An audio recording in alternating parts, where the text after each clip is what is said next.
Bantuan yang datang itu di rumah ketua kelompok, digunakan oleh ketua kelompok, dimanfaatkan oleh ketua kelompok, tanpa mengikutsertakan anggota. Dan ini jelas-jelas menyalahi aturan.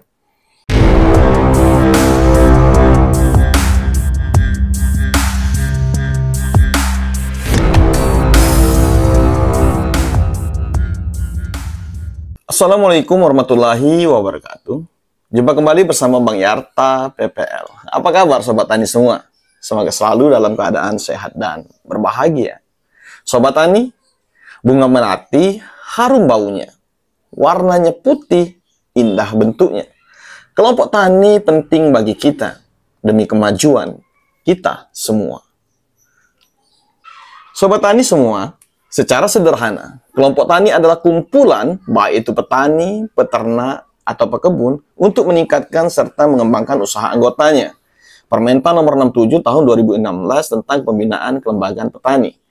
Banyak manfaat yang bisa didapat jika petani tergabung dalam kelompok tani. Kita bisa mempererat tali silaturahmi antar sesama anggota. Dapat menjadi tempat saling belajar, saling membagi ilmu, saling membantu, dan saling belajar berorganisasi, memimpin, bekerja sama, bertanggung jawab, mendengar pendapat orang, bagaimana cara menyampaikan saran, usul pendapat, dan pikiran. Selain itu, kelompok tani juga berfungsi sebagai unit produksi, sebagai tempat kita mengumpul, mengembangkan usaha tani pada skala ekonomi, khususnya ekonomi kecil. Walaupun pada kenyataannya di lapangan mungkin tidak seideal itu. Kelompok tani merupakan sasaran kegiatan penyuluhan. Dengan berkelompok, kita lebih mudah melakukan pendampingan, pembinaan, pendataan daerah melalui OPD terkait, juga lebih terfokus dalam melaksanakan kegiatan. Tentunya dengan harapan kita dapat meningkatkan kesejahteraan petani lebih tepat sasaran dan lebih efektif. Sobat Tani semua, mari kita manfaatkan kelompok tani ini sebagai wahana, sebagai sarana kita untuk saling berkomunikasi, untuk meningkatkan pendapatan kita, saling belajar, saling membagi informasi. Peranan kelompok tani juga dapat dimainkan setiap waktu oleh pemimpin kelompok maupun oleh anggota lainnya. Pemimpin kelompok tani atau ketua poktan memiliki peran sebagai koordinator, di mana mereka yang menjelaskan atau menunjukkan hubungan antara berbagai pendapat, saran, dan anggota ini boleh memainkan lebih dari satu peran dalam partisipasi kelompok. Karena anggota juga bisa berfungsi jika ia ditunjuk sebagai sekretaris ataupun bendahara. Sobat Tani semua, ada beberapa pertanyaan dari kawan-kawan seperti dari Transeles Gripinting 4701 ini. Bang mau nanya, apakah membentuk kelompok tani membutuhkan dana yang besar? Sebenarnya, bukan sebenarnya, memang secara real tidak ada biaya yang dikeluarkan untuk membentuk kelompok tani. Karena Sobat Tani, untuk membentuk kelompok tani itu yang pasti ada persamaan persepsi. Kita berkelompok untuk mendapatkan sesuatu yang lebih baik. Biaya yang muncul mungkin ya biaya konsumsi pembentukan, biaya print out, biaya fotokopi, atau biaya kita merental untuk mengetik berita acara. Atau akan keluar biaya juga jika kita mengeluarkan atau mendaftarkan ke akta notaris untuk pembentukan kelompok tani. Jadi secara gamblang kelompok tani itu sebenarnya tidak memerlukan sama sekali biaya. Jika Bapak dan Ibu ingin membentuk kelompok tani, kumpulkan orang-orang yang sama kepentingannya, sama tujuannya untuk membentuk kelompok tani. Kita undang penyuluhnya. Penyuluh pertanian wajib kita ajak untuk memfasilitasi, mengarahkan proses pembentukan kelompok tani.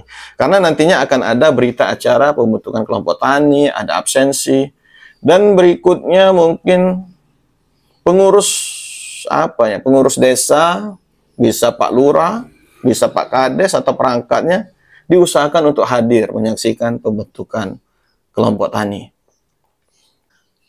Kemudian Sobat Tani semua, ada juga pertanyaan dari Luciwati. Kalau untuk ibu-ibu, khususnya ibu-ibu, bisakah membentuk kelompok tani? Bisa. Bapak-bapak dia menjadi kelompok tani. Tapi kalau ibu-ibu yang bersatu, berkelompok, maka ia akan menjadi kelompok wanita tani. Secara fungsi sama, hanya beda keanggotaan. Kalau kelompok tani, anggotanya hampir rata-rata bapak-bapak, walaupun mungkin ada beberapa ibu-ibu yang tergabung. Tapi kalau kelompok wanita tani, dia anggotanya ibu-ibu. Merupakan salah satu kelembagaan petani yang mana para anggotanya terdiri atas wanita yang berkecimpung dalam kegiatan pertanian. Sekarang lagi tren untuk di daerah-daerah perkotaan urban farming. Tidak mesti bahwa ibu-ibu itu harus punya lahan sawah, lahan yang luas. Tapi pekarangan bisa kita manfaatkan sebagai sumber penghasilan.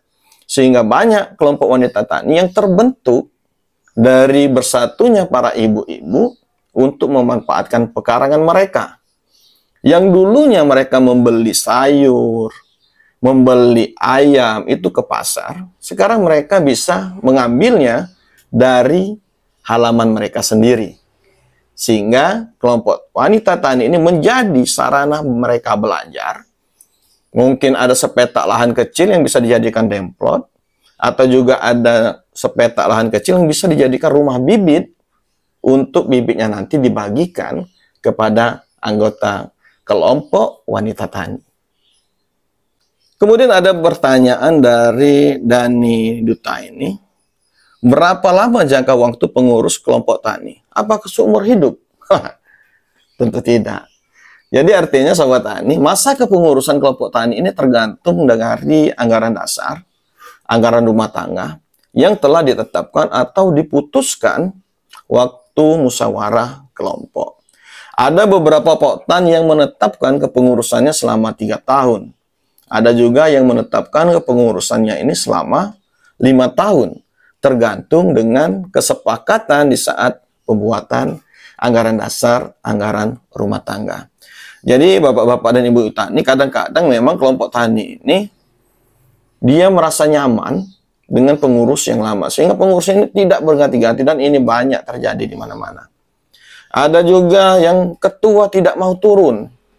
Ketua ingin menjabat, mungkin kalau istilahnya itu menjabat seumur hidup sebagai ketua kelompok tani. Ini sebenarnya menyalahi aturan karena ya harus ada masa. Apakah itu 3 tahun, apakah itu 5 tahun, dan ini ditetapkan melalui anggaran dasar dan anggaran rumah tangga. Kemudian bapak-bapak dan ibu tani di lapangan, nah ini di lapangan sering terjadi bahwa yang memegang kendali itu adalah ketua kelompok. Bantuan yang datang itu di rumah ketua kelompok. Digunakan oleh ketua kelompok, dimanfaatkan oleh ketua kelompok, tanpa mengikutsertakan anggota. Dan ini jelas-jelas menyalahi aturan. Karena kalau kelompok tani, itu keputusannya di rapat anggota. Penggunaan sarana prasarana itu digunakan secara bersama-sama dan bertanggung jawab secara bersama-sama. Tidak ada menjadi kepemilikan ketua kelompok. Yang benar adalah menjadi kepemilikan seluruh anggota atau kepemilikan kelompok tani. Mungkin itu saja Sobat Tani pertemuan kita pada kali ini. Tak ada gading yang tak retak, tak ada kalimat terucap yang tak memiliki salah. Bang Yarta pamit diri, sampai berjumpa pada konten berikutnya. Wassalam. Salam Tani. Assalamualaikum warahmatullahi wabarakatuh.